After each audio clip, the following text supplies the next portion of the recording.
नमस्कार, आप देख रहे हैं A1 उत्तराखंड और आपके साथ मैं हूं आशीष तिवारी।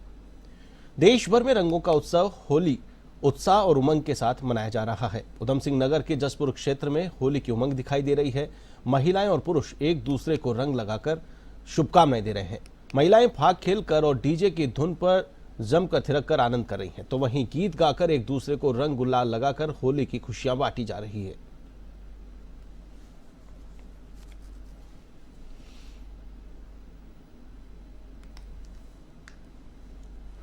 किया था और इसमें रंगों की और फूलों की होली कराई गई और इसमें काफ़ी महिलाओं ने डांस भी किया, होली गाई और पहाड़ी नृत्य की डांस भी हुआ, होली भी हुई और इनका खूब जलपान की व्यवस्था भी किया। होली मिलन का पहली बार ऐसा कार्यक्रम किया मैंने होली मिलन। होली का प्रोग्राम एक रखा गया था। ये सभी महिलाओं के द्वारा एक प्रोग्राम रखा गया यहाँ पे होली का, और इसका जो मेन उद्देश्य था वो जो हमारी नई जनरेशन है उन बच्चों को अपनी संस्कृति से जोड़ने का था। इसमें पहाड़ी नृत्य, पहाड़ी संगीत और अपनी संस्कृति में किस तरह से होली का त्यौहार मनाया जाता है, यह आज की जनरेशन को बताने के लिए इस प्रोग्राम का आयोजन किया गया।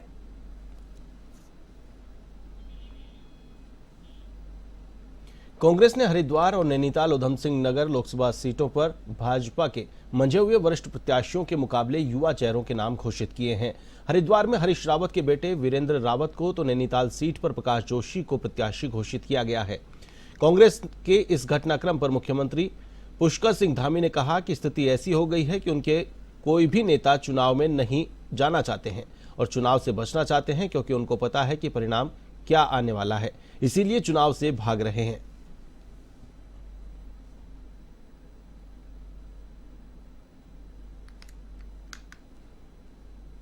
कांग्रेस में इस समय बहुत ऐसी स्थिति हो गई है कि उनके कोई भी नेता चुनाव में नहीं जाना चाहते हैं, चुनाव से बचना चाहते हैं और क्योंकि उनको पता है कि परिणाम क्या आने वाला है, इसलिए उनको पहले से ही परिणाम पता है, इसलिए चुनाव से भाग रहे हैं। इसलिए इस प्रकार की स्थितियां पैदा हो रही हैं। लोकसभा चुनाव में कांग्रेस केंद्रीय नेतृत्व की 5 गारंटी लेकर जनता के बीच जाएगी। पार्टी के प्रदेश अध्यक्ष करण महारा ने कहा कि हम 5 न्याय लेकर जनता के बीच जाएंगे, मोहल्ले में जाएंगे, चाय पर चर्चा करेंगे और पैम्पलेट बांटेंगे। करण महारा ने कहा कि 5 न्याय गारंटी में नौकरी, ट्रांसपेरेंट एग्जामिनेशन पॉलिसी सहित कई मसलों को लेकर हमारे कार्यकर्ता जनता के बीच जा रहे हैं।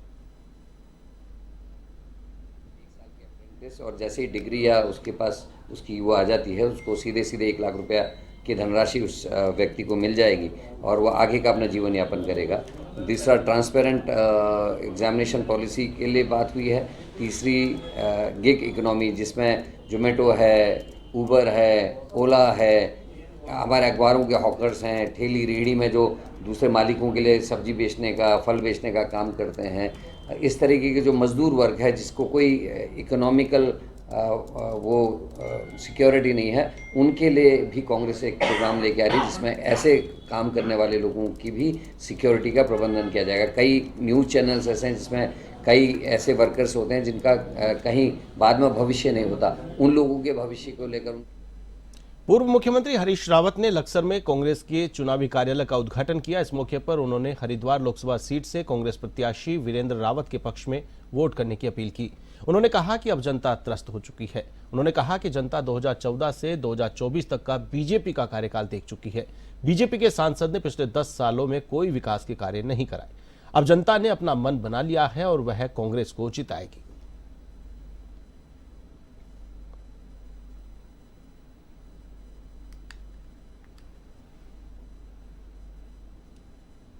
विकास के लिए भी वोट करेगा, क्योंकि लोगों ने 2014 में से लेकर के 2024 तक का सांसद का कार्यकाल देखा है, जो बड़ा निराशाजनक रहा है हरिद्वार के लिए। लोगों को सांसद उपलब्ध नहीं रहे, उनकी सेवा उपलब्ध नहीं रही, उनका विकास उपलब्ध नहीं रहा। इसलिए अब विकास, सेवा, समर्पण की खोज में जो है फिर कांग्रेस के उम्मीदवार की तरफ जाएंगे।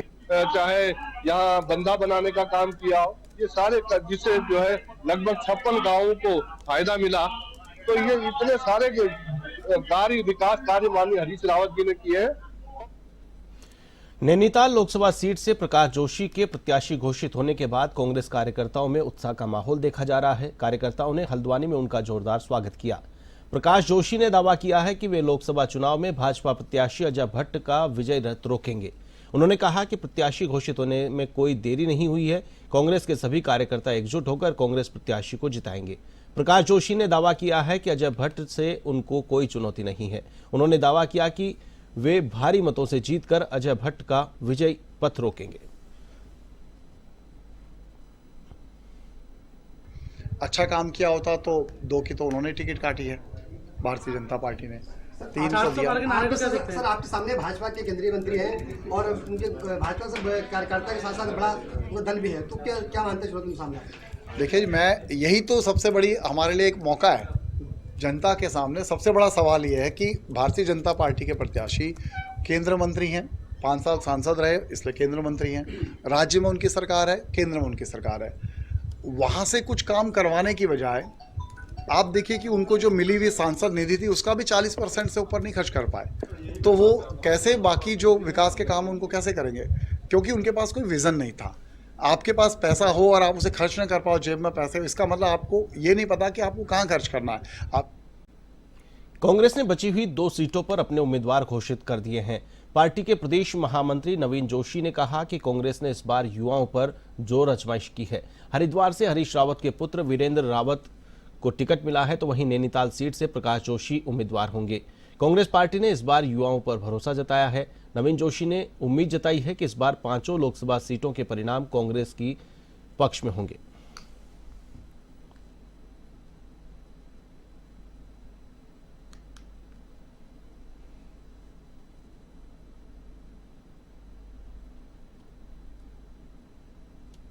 इसलिए युवा चेहरों पे पार्टी ने इस बार विश्वास जताया और मैं प्रदेश की जनता से भी निवेदन करना चाहता हूं कि इस बार कांग्रेस के कैंडिडेट को जो भारतीय जनता पार्टी की जो नाकामियां है उनको दूर करने के लिए, जो नाकामियां जो ये जनता का विश्वास नहीं जीत पाए और प्रदेश में कोई विकास नहीं हो पाया, डबल इंजन की सरकार की ये बात करते रहे, प्रदेश के अंदर जो मुद्दे थे उन पर उन्होंने कभी भी फोकस नहीं किया, विकास उनका कभी भी मुद्दा नहीं रहा है। वो सिर्फ चुनाव के टाइम पे क्षेत्र दिखते हैं और चुनाव जीतने के बाद। लंबे इंतजार के बाद कांग्रेस ने हरिद्वार और नैनीताल लोकसभा सीट पर अपने प्रत्याशियों की घोषणा कर दी है। कांग्रेस ने हरिद्वार लोकसभा सीट से पूर्व मुख्यमंत्री हरीश रावत के बेटे वीरेंद्र रावत को टिकट दिया है। बीजेपी ने कांग्रेस पर एक बार फिर परिवारवाद का आरोप लगाया है। कैबिनेट मंत्री गणेश जोशी ने कहा कि कांग्रेस का परिवारवाद का मोह कभी छूटता नहीं, यही कारण है कि कांग्रेस ने एक बार फिर हरीश रावत के बेटे को टिकट दिया।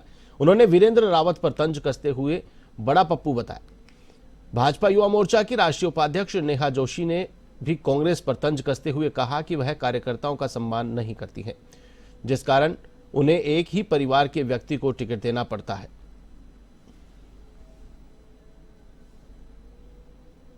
7 साल पहले हमने कहा बुजुर्ग इसको आराम करना चाहिए, हमने वनवास पर भेजा था वहां की जनता ने। कांग्रेस को शर्म नहीं आती, जब हमारे यहाँ कोई बुजुर्ग जाता है हम कहते हैं पिताजी आप आराम कर लो, चाचा जी आप आराम कर लो, उसको उतार दिया। वहीं कांग्रेस ने हरिद्वार के अंदर परिवारवाद की जो जननी है उसको ध्यान में रखते एक बार हरीश रावत जी अपने पप्पू को वहाँ पर उतारा है।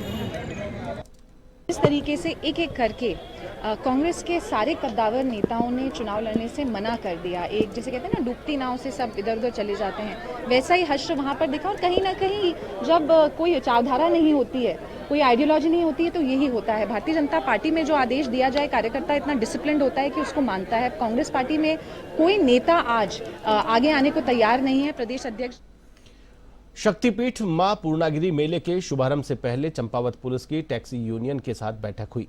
इस बैठक में चंपावत पुलिस अधीक्षक अजय गणपति एवं टनकपुर पुलिस क्षेत्राधिकारी शिवराज सिंह राणा मौजूद रहे।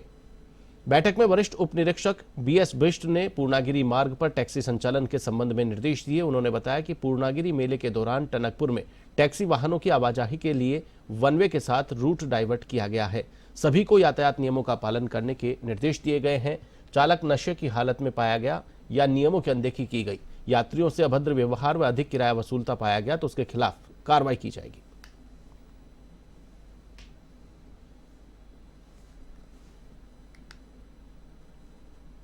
पूर्णागिरि मेले को लेकर पुलिस प्रशासन पूरी तरह से मुस्तैद है। सीओ टनकपुर शिवराज सिंह राणा ने जानकारी देते हुए बताया कि 26 मार्च से मेले का शुभारंभ होने वाला है। इस दौरान लाखों की संख्या में श्रद्धालु शक्तिपीठ मां पूर्णागिरि के दर्शन करने धाम पर पहुंचते हैं। चंपावत पुलिस सभी व्यवस्थाओं को चाक चौबंद करने में जुटी है। हर जगह सीसीटीवी कैमरे लगाए गए हैं।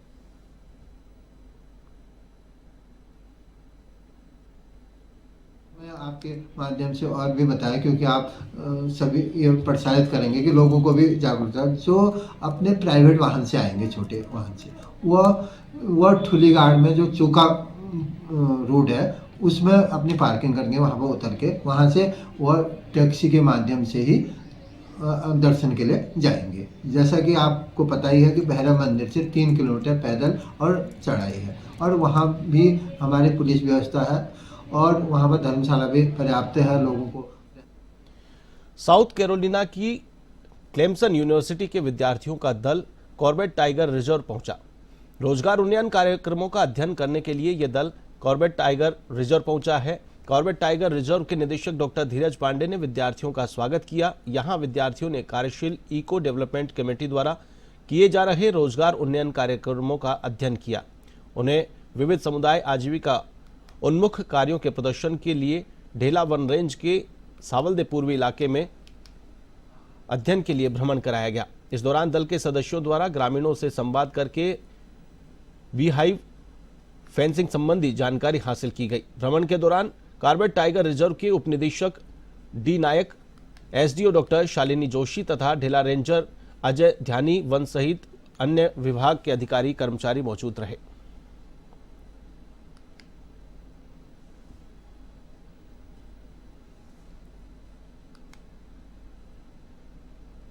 भूमि बचाओ आंदोलन में धरने पर बैठे किसानों ने शहीद दिवस पर शहीदों को याद किया। 256 दिनों से किसान 20 गांवों की भूमि को बचाने के लिए आंदोलन पर बैठे थे। आचार संहिता के चलते किसानों को अपना धरना स्थानांतरित करना पड़ा। शहीद दिवस के मौके पर सभी किसान धरना स्थल पर एकत्रित हुए, जहां पर उन्होंने शहीदों को उनकी शहादत के लिए नमन किया। उनके द्वारा देश के लिए दिए गए बलिदान को याद किया गया। धरने को आज 236वां दिन है। भूमि बचाओ आंदोलन लगातार जारी है और आज हमारे देश के महान शहीद, अमर शहीद, शहीद आजम भगत सिंह, राजगुरु सुखदेव जी का बलिदान दिवस है। आंदोलन स्थल पर उनको याद किया गया है, पुष्पांजलि अर्पित की गई है, लघु गोष्ठी का आयोजन किया गया है और एक संकल्प आज फिर दोहराया गया है कि जब तक हमारे भूमिधरी अधिकार नहीं मिल जाते। उधम सिंह नगर में कोर्ट के आदेश पर पुलिस ने कब्र से महिला का शव निकालकर पोस्टमार्टम के लिए भेज दिया। 2 महीने पहले उस महिला की संदिग्ध परिस्थितियों में मौत हो गई थी।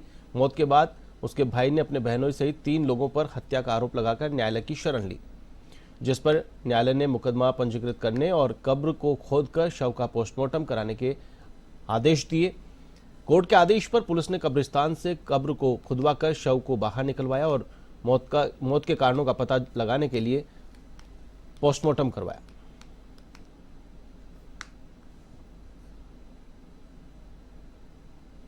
बताया नहीं कि पड़ोसी द्वारा पता चला कि तुम्हारी बहन खत्म हो गई है, तो हम यहाँ पर आए तो इन्होंने पूरी दफन की तैयारी कर ली थी। हमने उसका विरोध किया तो स्थानीय लोगों ने क्या कहते हैं उसको बहुत दबाव बनाया हमारे पर, उसको जबरदस्ती दफन करा दिया। उसके अकाउंट से 10-15 दिन पहले इसको अकाउंट से पैसे भी सारे निकाले बैंक से। बहनों की बात हुई दोनों के आपस में फोन में, तो जिस दिन रात को खत्म हुआ उस दिन मेरे खाते से पैसे भी सारे निकाल लिए इसमें। सर हमारी बहन थी ये, हमें हमारे बहनों ने मरने की खबर भी नहीं दी गई। हमारे पड़ोसियों के द्वारा हमें खबर मिली तो हम वहाँ पर आए तो हमारे बहनों ने हमें ये खबर दी गई अटैक हुआ, इस अटैक से मरी गई। हमने डॉक्टर द्वारा पता निकाला तो अटैक की कोई बीमारी नहीं थी, अटैक से मरी भी नहीं थी, मगर इसे मारा गया था, हत्या करी गई थी हमारी बहन की। हमारे जो है इसलिए कोर्ट का सहारा लिया है, कोर्ट से आदेश करवाए, हमें इंसाफ मिलना चाहिए, इसलिए हमें कोर्ट से आदेश हुए तो आज ये काम हमारा यहाँ तक पहुँचा है और हमें यह है इस काम का। ऋषिकेश कोतवाली पुलिस और एसओजी देहात की टीम ने शामपुर में हुई ज्वेलर्स के साथ लूट का खुलासा कर दिया है। पुलिस टीम ने बाइक सवार दोनों लुटेरों को सलाखों के पीछे पहुंचा दिया है। एक आरोपी 2 दिन पहले मुठभेड़ में पकड़ा गया था, जबकि उसका साथी हरिद्वार में लक्सर रोड से गिरफ्तार किया गया। आरोपी के कब्जे से लूटी गई ज्वेलरी और एक बाइक बरामद हुई है। पुलिस कप्तान अजय सिंह ने मामले का खुलासा करने वाली टीम को शाबाशी दी है।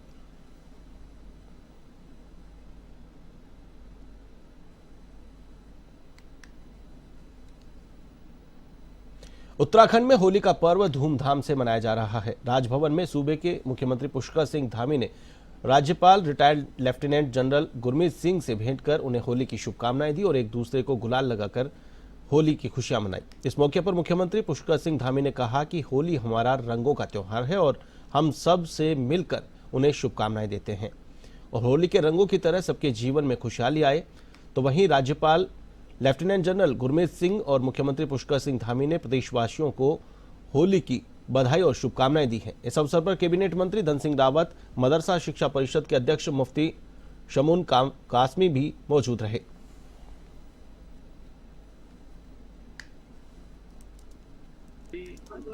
हमारा रंगों का त्योहार है, खुशियों का त्योहार है और होली में हम सब एक दूसरे से मिलते हैं, एक दूसरे के साथ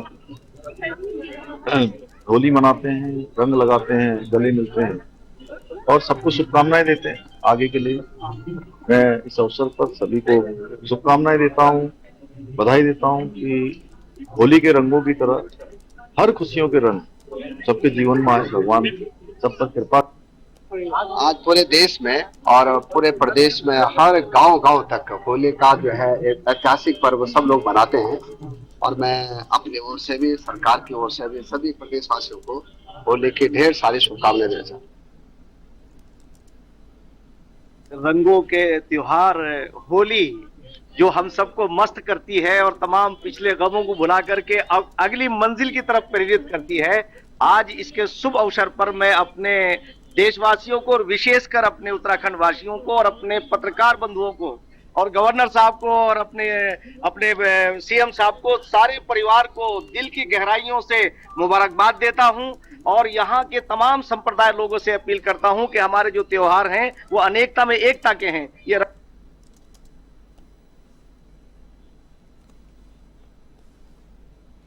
बुलेटिन में फिलहाल के लिए बस इतना ही। मुझे दीजिए इजाजत। देश और दुनिया की तमाम ताजा तरीन खबरों के लिए आप देखते रहिए A1 TV। नमस्कार।